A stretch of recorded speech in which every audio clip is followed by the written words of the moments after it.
Hi! Hello! అందరికీ నమస్తే. మా ఇంటి రుచులకు స్వాగతం. నేను ఈరోజు చూపించబోయే రెసిపీ గోన్ కటోరా క్యారెట్ రవ్వ లడ్డు. ముందుగా వెడల్పాటి బాండీ తీసుకుని దాంట్లోకి డీప్ ఫ్రైకి సరిపడా నెయ్యి వేసుకోవాలి. నెయ్యి వేసుకున్న తర్వాత మన గోన్ కటోరాని వేసి బాగా వేగించుకోవాలి. బాగా వేగిన తర్వాత బౌల్లోకి తీసి పక్కన పెట్టేసేయండి. జీడిపప్పు, బాదం పప్పు వేసి బాగా వేగించుకోవాలి.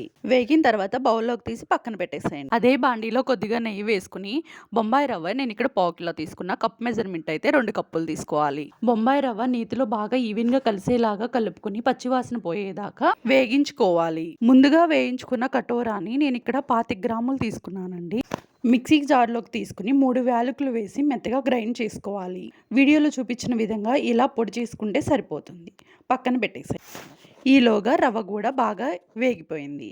దీంట్లోకి మనం ముందుగా తురుముకున్న ఒక పెద్ద సైజు క్యారెట్‌ని కూడా వేసేసుకుని బాగా 2 కలిసే క్యారెట్‌ని బాగా పచ్చివాసన పోయేదాకా వేగించుకోవాలి. పచ్చివాసన పోయిన తర్వాత అర కేజీ పటిక బెల్లం తీసుకుని పొడిలాగా చేసి మొత్తాన్ని వేసుకోవాలి. క్యారెట్ రవ్వ బాగా వేగిన తర్వాత ఈ పొడిని కూడా ఈవెన్‌గా కలిసేలాగా కలుపుకోవాలి.